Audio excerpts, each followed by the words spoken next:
Donc, je remercie la SFGMTC de m'avoir invité à vous faire cette présentation sur les stratégies de transplantation basées sur la maladie résiduelle dans la leucémie aiguë lymphoblastique. La maladie résiduelle est évaluée de différentes façons dans la leucémie aiguë lymphoblastique.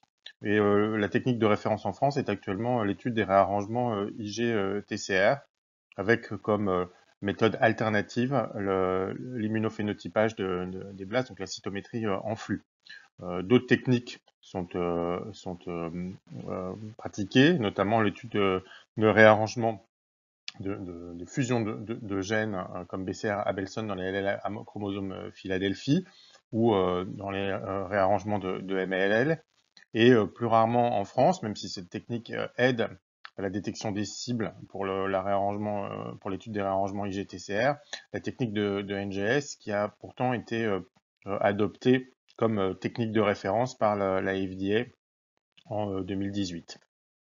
Alors, pourquoi est-ce qu'au jour d'aujourd'hui, la technique en IGTCR est, disons, préférée à la technique ciblant BCR-ABelson? Parce qu'il y a beaucoup de différences en termes de suivi. Il n'y a pas de forte corrélation entre la réponse IGTCR et la réponse BCR-ABelson, avec des patients qui peuvent répondre en IGTCR, mais avoir un signal BCR-ABelson qui persiste.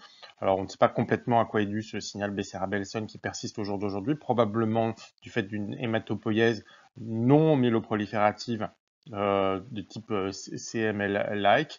En tout cas, on préfère au jour d'aujourd'hui l'évaluation IGTCR parce que vont être prises des décisions d'immunothérapie ciblant le clone de leucémie aiguë. En tout cas, ces travaux, initiés notamment par le groupe, par l'équipe d'Emmanuel Clapier et Jean-Michel Cayuela, méritent d'être poursuivis pour comprendre quels sont les types d'informations apportées par ces deux types de cibles. Alors la MRD, vous le savez, est extrêmement corrélée au pronostic et au risque de rechute.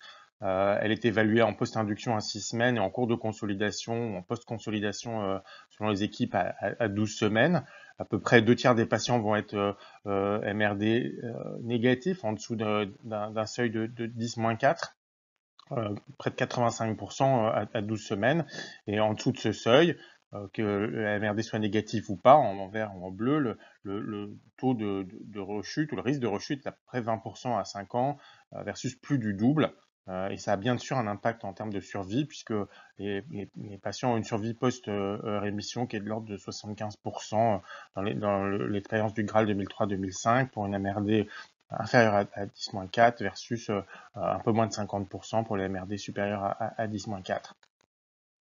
Alors pour ce qui est de l'allogramme, vous savez que les critères initiaux d'éligibilité étaient extrêmement disparates, basés sur la leucocytose, le phénotype, l'atteinte du système nerveux central, la cytogénétique, et un peu sur la réponse précoce, cortico, chimio, sensibilité. Si on prenait ces critères ensemble, on se retrouvait avec une définition d'un groupe haut risque dont le bénéfice de l'allogreffe n'était pas clairement évident. Hein, et je vous rappelle ici les résultats de l'étude publiée par Nathalie Dédain et le groupe en 2015. Si on prenait l'ensemble de ces critères, en fait, il était par contre assez clair que les patients résistants à la chimiothérapie, définis par une chimiorésistance ou une absence de RC en une cure, étaient ceux qui bénéficiaient le plus de l'allogreffe. Quand on regardait la maladie résiduelle, qui résume finalement assez bien la réponse du patient à la première cure de chimiothérapie qu'est l'induction, eh bien les patients qui bénéficiaient le mieux de l'allogreffe, c'était des patients qui avaient une maladie résiduelle élevée avec un seuil à 10-3.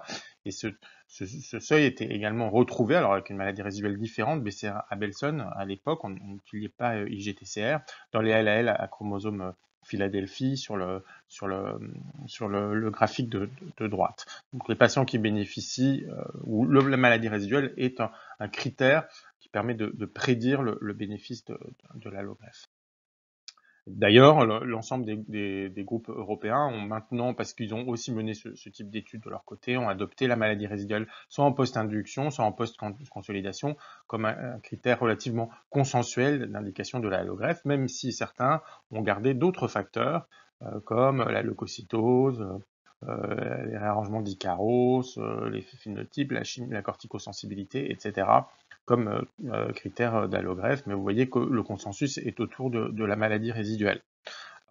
Bien évidemment, il y a un lien entre le sous-groupe oncogénétique, sous-groupe de LAL et le profil de maladie résiduelle. Alors, je dirais que c'est non seulement une corrélation entre le sous-groupe et le profil de maladie résiduelle, comme vous le voyez sur les gaussiennes de la droite. Hein, chaque ligne correspond à un sous-groupe de LAL différent.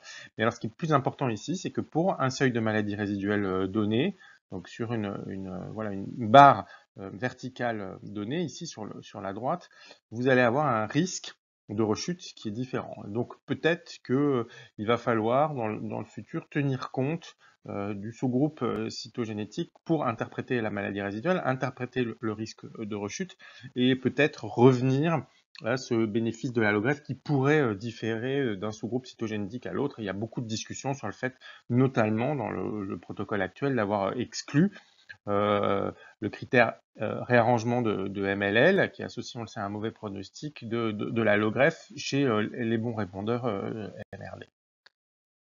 Alors, l'immunothérapie a probablement bouleversé beaucoup les choses, hein, notamment cette étude, qui est une étude de phase 2 du blinatumomab, donc ce bispécifique CD19, chez des patients en maladie résiduelle positive, après une induction et de cure de consolidation, un seuil de 10-3. On sait que ces patients ne vont pas très bien, qu'il est difficile de convertir la maladie résiduelle positive en négative par chimiothérapie seule, mais c'est ce qui est capable de faire le blinatumomab dans 80% des cas. Et vous voyez ici, selon la réponse MRD au blinatumomab, le devenir des patients. Donc la réponse au blinatumomab en termes de maladie résiduelle reste pronostic de ce qui va se passer par la suite. Alors, c'est aussi vrai dans d'autres immunothérapies. Je vous montre rapidement ici, je n'y reviendrai pas forcément, ce qui se passe après les CAR-T Tisagène le Clecel, donc le seul CAR-T qui est actuellement autorisé dans la LAL, plutôt de l'enfant et l'adolescent et du jeune adulte. Et vous voyez que la maladie résiduelle à J28, ici en NGS, est extrêmement prédictif de la durée de réponse et de la survie des patients. Et chez ces patients, probablement, alors qui sont en deuxième, troisième ligne, il faut considérer un bridge à l'allogreffe, notamment s'ils n'ont pas été allogreffés auparavant. Alors si on revient au blinatumomab et à cette fameuse étude en maladie résiduelle positive, eh ben, on peut légitimement se poser la question, est-ce que si une fois qu'on a négativé la maladie résiduelle, est-ce qu'il y a toujours un bénéfice à allogreffer les patients? Et vous voyez que si on considère cette cohorte de patients donc qui a été converti en maladie résiduelle négative et qu'on étudie l'impact de la greffe en temps dépendant, eh ben il n'est pas certain, ni en survie, ni en RFS, qu'on ait un bénéfice à allogreffer les patients. Bien évidemment, sur la droite, la rechute est diminuée par la greffe, mais compensée en RFS et en survie par l'ATRM. Donc il y a une vraie question sur le bénéfice de l'allogreffe après les immunothérapies. Les résultats de la TU française de blinatumomab posent un peu le même type de questions. Vous voyez cette cohorte qui a été reprise par Aurélie Cabane de 35 patients en première rémission complète en maladie résiduelle positive, donc qui ont reçu du blinatumomab en ATU. Près de 90% d'entre eux se convertissent en maladie résiduelle négative. Dans cette cohorte, les 2/3 d'entre eux vont recevoir une allogreffe après le blinatumomab et leur survie à 3 ans, avec un recul médian qui est confortable, hein, qui est presque de 4 ans, la survie à 3 ans est de 68%. Et cette survie est assez peu altérée si on censure les patients à l'allogreffe, puisque la survie censurée est à 77%. Toujours une question du bénéfice de l'allogreffe après l'administration de blinatumomab en première ligne. Alors cet essai du côté des LL à chromosome Philadelphie pose aussi beaucoup de questions et c'est la question de la thérapie ciblée, alors là associée à l'immunothérapie.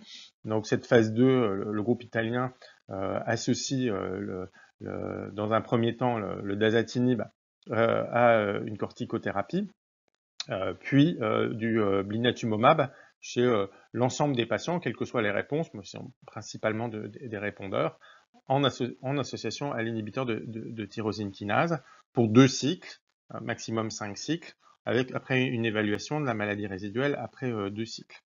Et donc, plus de 60 patients ont été présentés lors de l'âge dernier, avec un follow-up qui est relativement court, hein, puisqu'il est à peine de 15 mois, un profil de population qui est assez classique.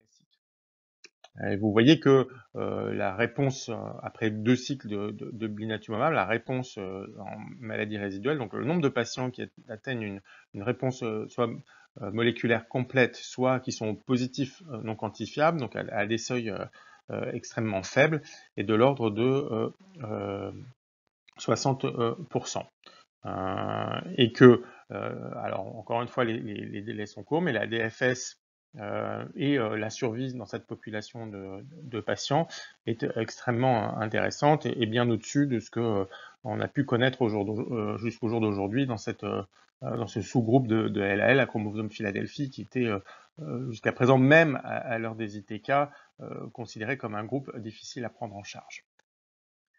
Que fait-on actuellement dans le protocole 2014 avec l'étude QUEST? On a défini des patients à haut risque, une maladie résiduelle à fin d'induction supérieure à 10-4 ou la présence d'un réarrangement MLL ou d'une délétion intragénique d'Icaros. Ces patients reçoivent en cours de consolidation, consolidation 2, consolidation 3 et en maintenance, du blinatumomab. Les patients qui ont une maladie résiduelle encore plus élevée, donc après chimiothérapie, un seuil de 10-4 en MRD1 ou 10-4 en MRD2, se voit proposer une allogreffe qui, vous le savez, en termes de donneurs est restreinte, donneurs géno-identiques, 10-10 ou 9-10. Où va-t-on pour le futur protocole qui est actuellement soumis au PHRC? C'est une randomisation entre le bras QUEST, donc ce fameux bras où la MRD est évaluée après la chimiothérapie, un bras où cette MRD sera évaluée, alors que le patient, ici, au niveau des flèches rouges, est déjà exposé au blinatumomab qui est combiné à la chimiothérapie.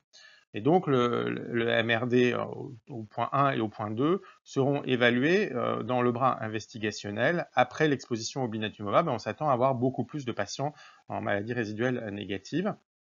Les décisions d'allogreffe seront prises selon les mêmes critères qu'actuellement. Un bras après chimiothérapie, un bras sous blinatumomab, et bien évidemment, on s'attend à diminuer les indications d'allogreffe dans le bras blinatumomab. Le bras investigationnel sera un bras plus compact, avec moins de chimiothérapie et on l'espère aussi moins de toxicité. Dans les LAL à chromosome Philadelphie, le futur protocole prévoit une association de chimiothérapie, de blinatumomab et de ponatinib avec une évaluation de la maladie résiduelle, essentiellement en EGTCR, après le blinatumomab. Il est plus prudent puisque chez les patients en réponse MRD complète, il y aura une randomisation entre un schéma blinatumomab chimiothérapie versus blinatumomab en bridge jusqu'à l'allogreffe. Les patients qui ne sont pas en réponse complète recevront de toute façon du blinatumomab et de l'allogreffe. Dans ces deux essais, il est prévu que la greffe soit réalisée selon les standards préconisés par la SFGMTC et que le patient puisse être éventuellement inclus dans les phases 3 en cours de la SFGMTC. Voilà, en conclusion, la MRD est le facteur pronostic vraiment le plus important et le plus robuste dans la LAL de l'adulte. Quand il est mesuré après administration unique de chimiothérapie, il est prédictif du bénéfice de l'allogreffe. Et il est clair que les immunothérapies, au jour d'aujourd'hui, ainsi que d'ailleurs les thérapies ciblées, je ne suis pas allé dans les détails, mais les inhibiteurs de tyrosine kinase, que ce soit dans la chromosome Philadelphie ou ce qu'on appelle les phi-like, augmentent les taux de réponse complète MRD et bien évidemment améliorent la tolérance globale des traitements. Ce que font les protocoles actuels, c'est qu'ils vont transférer les indications d'allogreffe d'une MRD post-chimiothérapie à une MRD post-chimiothérapie et thérapie ciblée immunothérapie, ce qui fait que les patients probablement auront des taux de MRD plus bas, seront moins allogreffés, Dans les LL chromosome Philadelphie, en tout cas, la prise de risque est tempérée par une randomisation entre un bras chimiothérapie et l'allogreffe. Je voulais remercier l'ensemble du Graal, centre français, belge et suisse, l'ensemble des biologistes qui permettent de mettre en place cette biologie assez fine de Noël à elle. La coordination, et notamment Véronique Lhéritier, et l'ensemble des cliniciens du groupe. Je vous remercie.